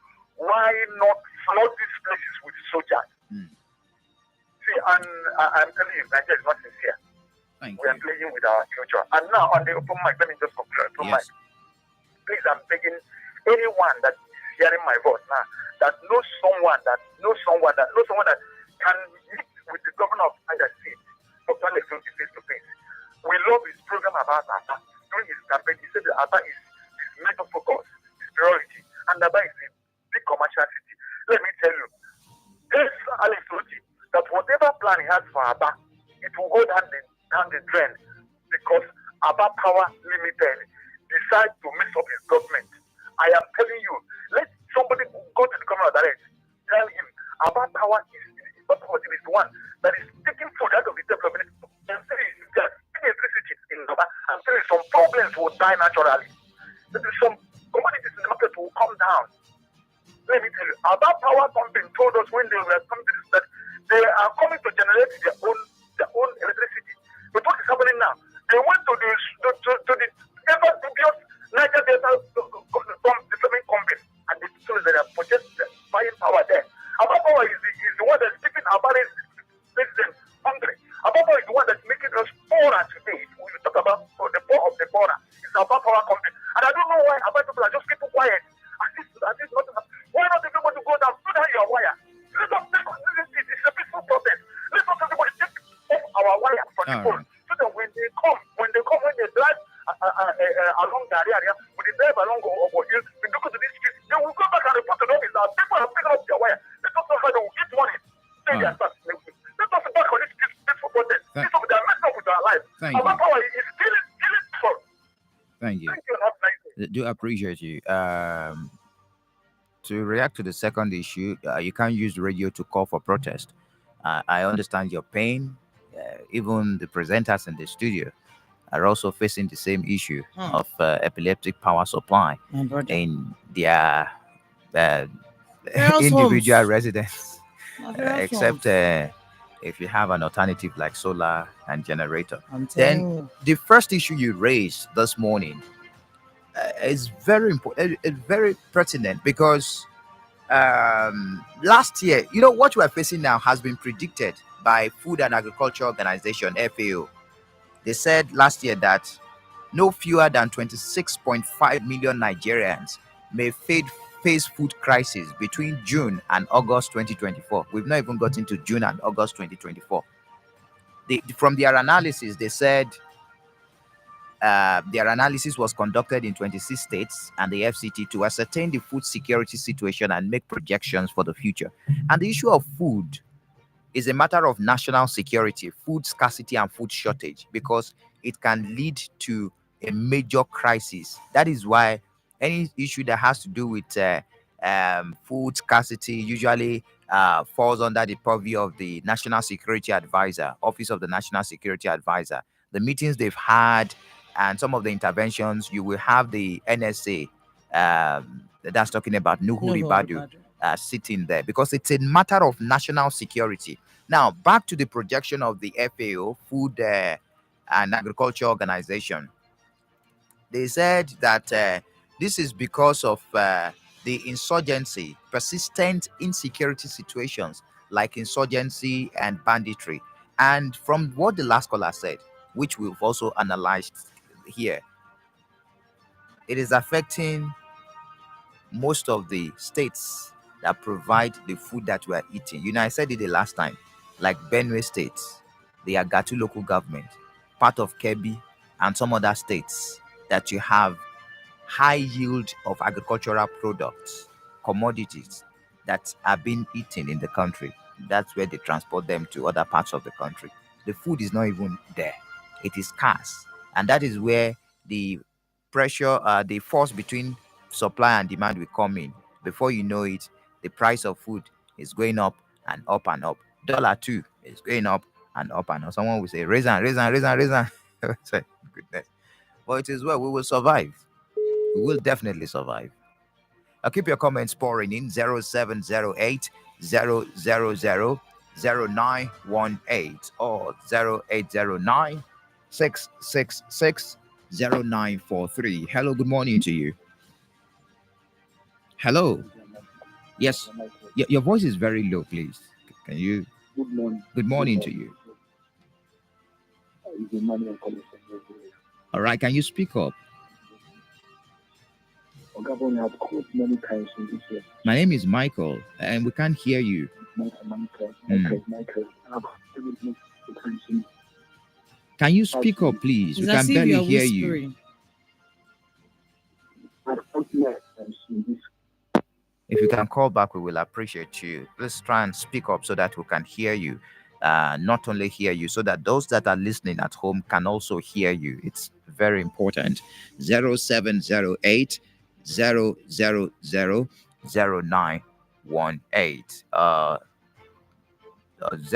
Better still, you head onto our Facebook or the WhatsApp platform, all right, for you to be part of the show this morning. WhatsApp,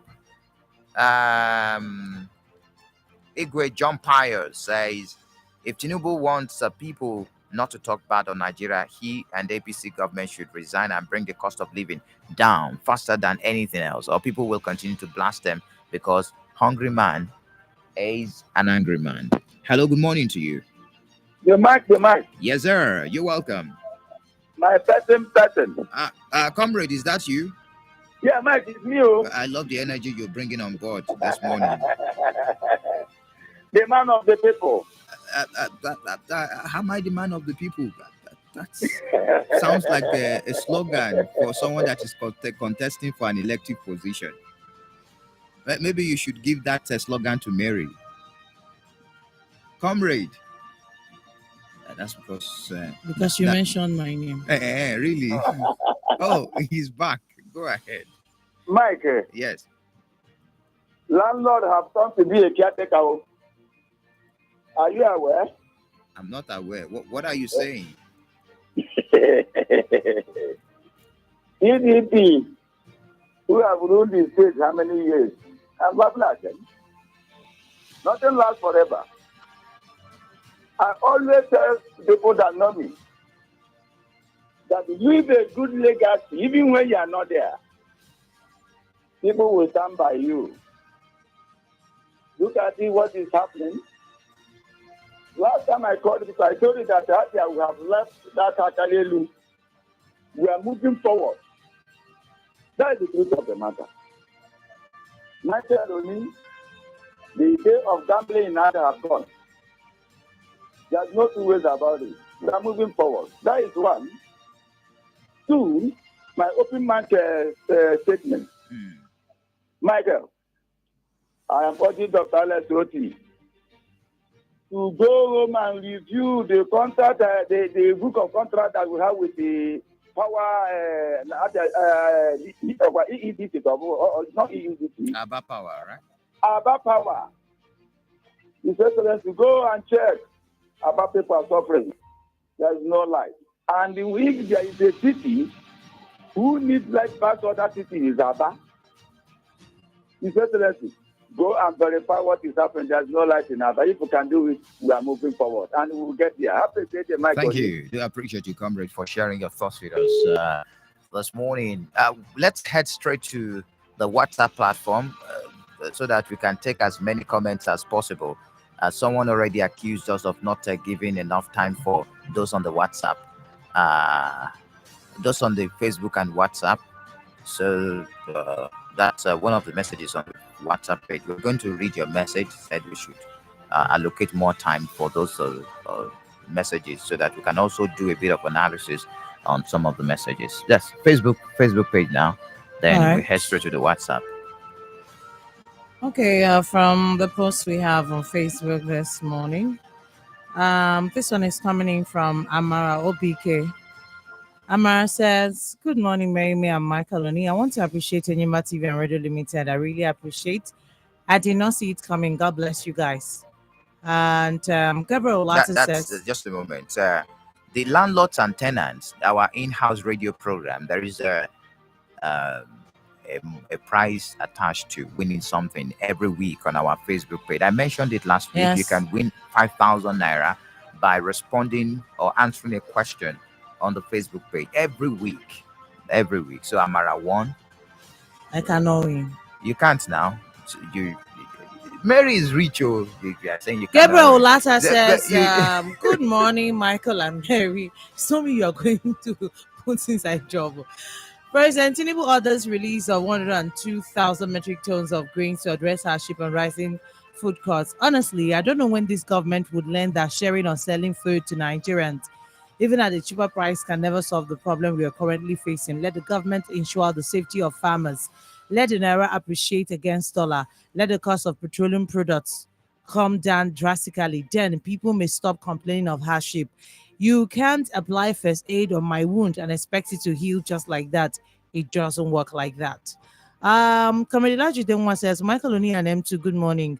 Comrade Elijah is of opinion that you only should use your good office to put a call across the VC of Michael Okpara online, because even an insider is of the opinion that the said VC has been owing the lecturers and staff for months. But I don't know the authenticity of the report, and many of them are happy that this protest took place. I bet PDP and LP are in war of what's on the ceiling of the office. On my open mic, please, I'm telling you that many civil servants whom their verifications were true are yet to receive their salary since last year. Go and verify. Honorwood the 10 says, food that politicians will share with their family and political party members. Nigerians don't work the way our leaders are seeing it at the top. I don't understand the message, but Chinonso Felix says, good morning, Michael, Oni, and Mary May. Ojubo, 4 others die while watching Super Eagles Bafana AFCON semi-final match. Michael, that is very much sad. I will not die for Nigeria. Let them free Martin Nnamdi Kanu. Chinasa Carlo says, Mary and my good morning.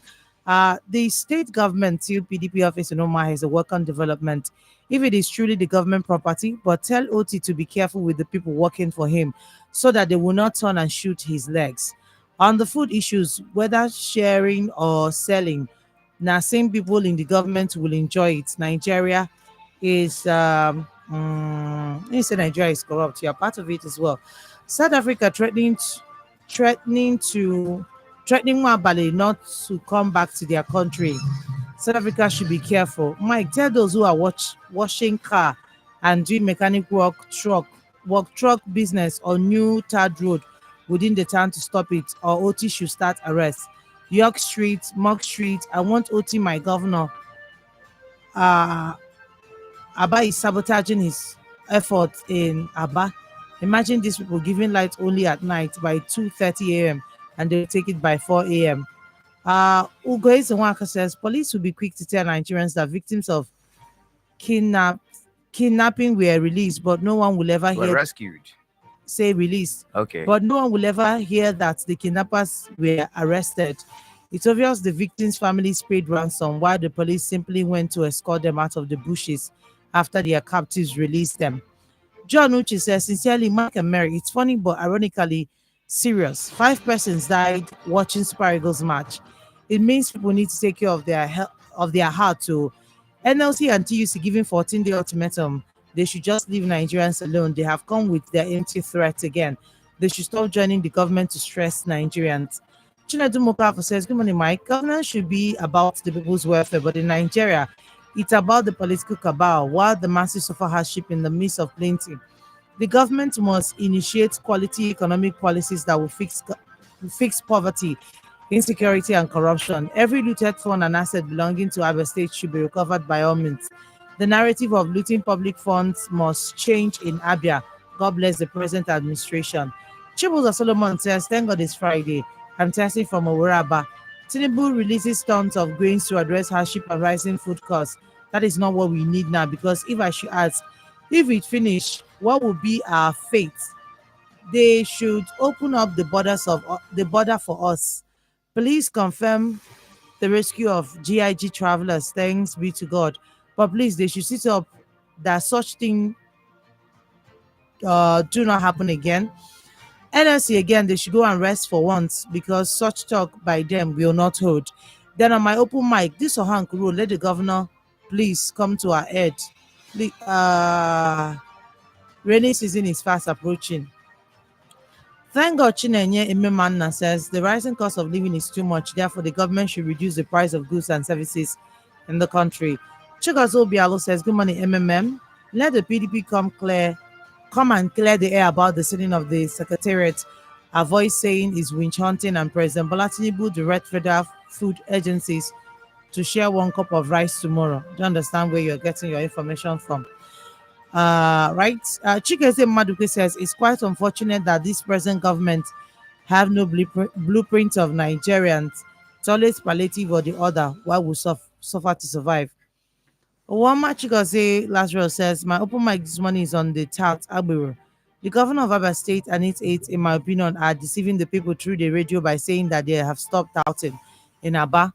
At 𝗏𝗣𝗪 Junction, Agbero are operating smoothly with the aid of the military personnel stationed at that junction. At Osisioma, they are fully on ground, intimidating and harassing both drivers and passengers. At Port Harcourt Road flyover, the number of Agbero harassing people, motorists, and causing traffic at that point is alarming. Unfortunately, the governor and aides have stopped touting in Aba over the radio, whereas touting is thriving. Very unfortunate. I ask again, the 2 billion naira given to Aba State government by the federal government, where is it? Uges Nwaka says, daily it becomes obvious that President Tinubu was never prepared for this turn of his, always reaching people always reacting when people protest. The released metric tons of food will solve the problem of food scarcity temporarily. What happens after now? Kingsley Uchechukwu says, Nigerian government is becoming addicted to palliative approach to problems of this country. When these foods are given to the masses and it gets exhausted, what happens next? Does this approach solve the cause of food shortages and hiking prices? The earlier the federal government subsidizes the education, transport, or even the proposed CNG vehicles, ensuring security and stop give out billions to our state governors, the better for us. Uges Nwaka says, Mary May, can you kindly reach out to Labour and tell them to stop disturbing us with threats of strike? We are not interested in their ballless strike. Why are you sending me and not Michael? Ishak Ahmed says, ordering release of food items is coming late. What about the promises to cushion the effects of subsidy removal? No good policies, only looting public treasury. Esther Omaka says, good morning, Mary May. The government should help us because we are dying here, no food. Ifan Excel Wanchuku says, concerning the selling of PDP office, I told you guys yesterday that the action is highly political. Alex Oti and his government are using the recovery team to witch hunt political parties in Abia State, and it's not good for Abia. Alex Oti is running a dictatorship government where only him controls what happens in Abia State. During Buhari's tenure, he used DSS and EFCC to witch hunt opposition parties. It was obvious that he dealt with a lot of people in Nigeria using government agencies. Those are allegations that you cannot clarify, saying he used the DSS and security operatives. So which one to opposition? It's important. Annie Pound says, good morning, Oga Landlord Mike and Mary. Please, those that died because of boys, like they play bet on it. Because according to the news this morning, they said after the referee canceled Osimhen's second goal, all these things happened.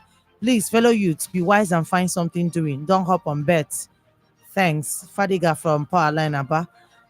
Kingsley King says, good morning, Michael Oni. My name is Engineer Adidas. Government to release tons of grains is a good move somehow, but my question is simple. So whose shops or warehouse are these food stuff going to be packed when released? What's the sharing formula? Won't it go the same way COVID-19 palliative went? The federal government has failed to understand that systematically we are running out of food shortage in the country. Rather, the high cost of commodities in the market and the high rate of economic hardship in the country makes it difficult for people to buy their needs from the market. In fact, I've come to understand that there are food stuff in the market, but with high price tags on them, making it difficult for an average Nigerian to buy it. Instead of rolling out food stuff, which will be handed over to some importers to distribute, which I know that these self-centered importers will still sell it at a high price of their choices, all in the name of the Naira devaluation, the government should create modalities to tackle the economic hardship in the country by cutting down the cost of governance.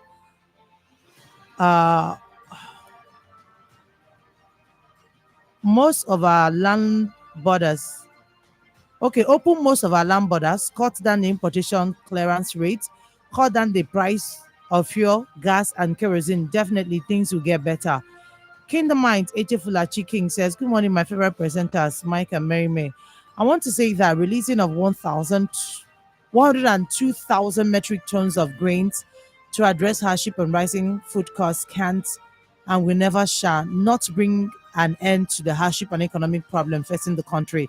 As for me, I suggest that there should be constant power supply, reducing fuel price, having 2 or 3 working refineries and regulating prices of items in the market, and also protecting farmers from herdsmen attacks and thereby giving loan and grants to the farmers. I think these are the only way out. Prince Wabeke says, good morning, lady and gentlemen. Power corrupts, but absolute power corrupts absolutely.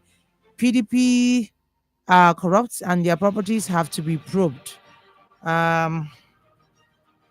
Ulokwe Kingsley says, good morning, Michael and Mary. I want to use this medium to inform the government of Abia State what's going on in Ariara international markets now. They were telling us yesterday that every trader in Ariara will pay 2,500 naira for fire extinguisher. This is what was going on last administration. We are not using electricity. I don't see why we should pay 2,500 naira. Please let our governor, Dr. 𝗓𝗓 come to our aid. And I need to understand, those tasking you, are they from the government or they are the people in the markets there? They are tax force from the market. So let us understand so that we know where we are directing your question to. Is that all? No.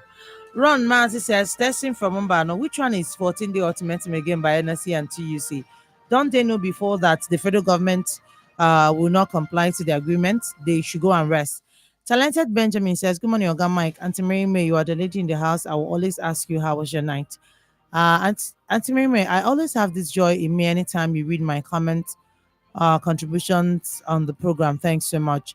My thoughts this morning, I'm directing this question to you, to me. Oh, do you think if the price of fuel comes down, it will reduce the price of commodities in the country? Because there's this gravitational force withholding Nigeria. In essence, that if anything goes up, it doesn't come down. Since gas led from 350, it keeps going up. And for the case of Tinubu, I don't know what we'll do to that man. So he wants to tell us, he wants us to die of hunger first before he will send grains and so on. It's quite unfortunate. This country is not giving me joy at all. God knows the beginning right from the creation. That's why he created woman, because they are the only joy that we have. All right. Famous Furniture and Construction Co. says, good morning, Mike and Mary May. For the ceiling of Abia PDP Secretariat, it's really a shame to hear that PDP cannot build their own secretariat, because for the 24 years of their administration in Abia was full of intimidation and corruption in the state. About the approval of 102,000 tons of grains, I want to know if it is among the palliatives from the federal government. Engineer Brighton Silvano says, good morning, M Squared. These are elected officials are not really thinking at all. I thought by now the borders should have been open so as to allow the importation of food items, and they should at this point cancel any tariff placed on food items. Then high costs of food will reduce to the barest minimum. On my open mic, Abia State government should ban the use of miniskirts by secondary school girls. The ones I saw today shocked me. You won't believe that these students are going to school where they should go and learn good morals. Finally, I still want to remind you guys about the Saturday program I have been advocating for, Week in Review. I wish Super Eagles good luck on Sunday. Chiemeze Bansley says, good morning, Mike. Good morning to you. On my open mic this morning, I'm so shocked that you asked that caller who has been hammering every Friday about the warehouse that encroached the federal road, and you said if he has written to any authority. Bro, you guys are the closest authority we know. we can only do our best by talking about it. I only suggested another approach. If you keep hitting something from one angle, if it is not giving you the results, you try the other angle. That was the reason I dropped that particular suggestion. Sometimes when you talk about it on radio, it may not get to the relevant authority, but when you write to them, they will be able to acknowledge that, because at the end of the day, if you keep complaining, they will ask you, who did you tell? Yeah, true. That is an evidence that you told someone, you informed them, you brought it to their attention. So you write the relevant authority, and we will keep talking about it here on this platform. Colinette says the federal government should address the root cause of rising food costs and not this never go round first aid they bring every time. Bebulam Chimere says PDP converting government property to its own is a height of abuse of power. They should immediately hands off the said property. That's all we have from here. Okay, we are heading straight to the WhatsApp platform now. There is hunger in the land. The major cause of food shortages, insecurity. That's coming from Unamdi Ezemora. My open mic this morning is on the 𝗕𝗘𝗟𝗑𝗪. The governor of Abia State and his aides, in my opinion, are deceiving. Okay, we've done this, coming from 𝗬𝗏𝗦𝗙𝗂. Okay. This one is coming from, just a moment.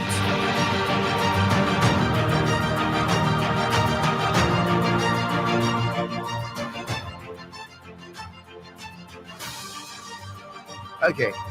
This one is coming from Engineer Adidax. Government to release tons of grains. It's a good move. Somehow, my question is simple. To whose shop or warehouses are these foodstuffs going to be packed when released? What's the sharing formula? Okay, great. Thank you. Honorable Marcos is saying the release of the grains from silos by the federal government would not have any effect on the Nigerian populace. This one says, Uche now says, please, on the open mic, the refuse that was brought out from those big gutters along Abaweri Road, I want to ask, what are they still doing there? Michael, you need to visit that place and see yourself. It's an eyesore. Not only that, the refuse is causing traffic on that road. On the other hand, people who did that work, who supervised them, nobody. Do you know that they could not cover those gutters again, which is very risky, and they broke some of the covers. Some of the covers have entered the gutter. They said they cleared, leaving it open, that someone can even fall inside it if they don't look at it. Oh my God, who do us this? All right. Elijah texting from Immaculate Heart. Good morning. Please, Michael, I want to comment on the issue of Nigerians based on Super Eagles match. Everybody should take care of his or her health before coming to the podium. And my open mic, Abia State government should come and look at this police station at World Bank of Umuojima. That road has been blocked for 2 years now. And concerning the occupying of government property, I am of the opinion PDP should make available to the committee documents of occupancy, and this will end all unnecessary accusations and fights in Abia State. Chinazo Silas says, Mike, your elaborate dissecting of the way out of hunger is noble. The problem of Nigeria, as far as agriculture and other sectors of the economy are concerned, is policy somersault and greed on the part of our leaders. Policies are not sustained by succeeding regimes, with each initiating her own policy, and the country's resources are wasted or looted. The country must return to the land if they are serious. 8 years was enough for President Buhari to turn our agriculture around if they are honest. And take it from me, the grains they said would be released by school feeding program or palliative will end up in storehouses. Talking about policies, there was a time there is this fear that lands will be occupied if given to the government to cultivate. I know some states in the north that gave out land free donation to agencies. Agencies, for example, the National Agricultural Land Development Authority. They're doing so well in Borno and some other states of the federation. But the state needs to collaborate. States of the federation need to collaborate with these agencies like these in charge of agricultural revolution in the country. But there is this fear that if I give my land to federal government, they will occupy it and use it for something else. That's one of the fears of many states of the federation, especially down south in the country. Here. Anyways, let's move on now. Lebechi Chikeze from Aba, please, our government should listen to our cry concerning Umule Road from 7th Deck to Living World. Last year we suffered so much. Let him do something on that road. We understand that reconstruction will start very soon on Umule Road, according to the last State Executive Council meeting presided over by the governor. That's the much on that. I keep on asking, why is the eye of the government fixated only on crude oil when we have lots of mineral resources that can be harnessed? We have gold, silver, zinc, copper, coal, limestone, iron ore, aluminium, steel, bronze, rubber, salt. We also have red oil, cocoa, productive lands for farming, agro raw materials, to mention but a few. Why is everyday oil? We have had situations where oil dry. So if by mistake all this oil well dries up, what will Nigerians do? In fact, from the look of things, oil will start losing value soon. Yeah, with the invention of solar and electric vehicles and generators. Nigeria is so rich that every of her citizens is supposed to be placed on salary, whether working or not. Honored comedy from Umude. You know, this high cost of living is a global crisis. In the UK, they are being placed on salary. That actually, that honored, they are being placed on salary allowance from the government because things are getting difficult. At some point, their nurses went on strike last year because they said the wage given to them by the government is no longer enough for them to take care of their condition of their daily lives. They've not gone on strike for the last 30 years. It was unprecedented. That was late last year and early this year in the UK. So it's a global problem, but our own is is touching us in the bone marrow. Anyways, I'm open mic. You guys should give little time for reading comments on this show, issues and views. By the time you would want to start reading out comments, you will now begin to rush it without analyzing most of the comments that needs analysis. 2 minutes which you dedicate to comments are not enough, causing you people to rush comments so as to meet up with 10 o'clock time. It should be balanced. Thank you. Thank you so much. We do appreciate. Braveheart says, what do you think about the introduction of a blue card to football? Some engineers have started road construction in Umuocham. Please let there be street light in the road. And bread is going on strike. Yes, that's what I heard. My sister told me where she is in River State that bread people are going, bread manufacturers are going on strike. Bakers. I know. Yes, bakers. That they are going, not really bakers, but because when you say bakers, we have people who bake cake and other things, but this one is majorly for bread. Do you understand? Yes, that they are going on strike, so I don't know. And it's because of the high cost of flour, so it's really expensive now. And once they go on strike and they come back, there will always be an increment. That's how it happens. Once they go on strike and come back, a bread that used to sell for 500 just expects it to be 700 or 800 naira. That's what will I start eating? What will I eat? You don't know how to work in the morning? That's the problem. If you're taxi, if you want to insult me, just start with no, it's not. No, I am. No. I'm feeling for you. You understand? Because without bread, you cuckoo. You understand? They should not. Please. One of these days, I will cook and invite you to my house. I cannot wait, my brother. Gentleman from Delta State says NLC and TUC should hide their faces in shame. I don't even believe in their resistance because they have never achieved anything. This one says, Oni, please, have you added WhatsApp in Auntie Amara's program too? In my open mic on Sunday evening, please, before 10, can you guys play Christian worship songs as you do play in the morning instead of other songs in the day? Where a child is crying, pointing hand, her mother or father is around there. Okay, we're going to look at this again and, of course, take a look at your suggestions. Thank you so much.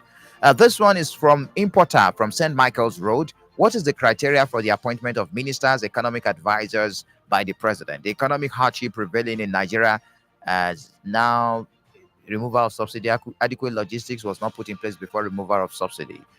Okay, Ugo says, I encourage football fans to stick to either supporting Arsenal, Chelsea, or Man U. That way you will be used to losing games. Oh goodness, Ugo, this is not good now. I support Man U. Okay, thank you. And you ask the fans of these clubs I mentioned, they don't know what is heartache anymore. Simply Goodness says, I haven't eaten bread in 2 days now. Yeah, sorry. Now the situation of the country. That's it. That's how far we can go this morning. We do appreciate you for joining us. And that's it for this week. We pray for a better week next week. All right. Enjoy the rest of your day. My name is Michael Oni. And I am Mary Hedrick. Enjoy the rest of your day.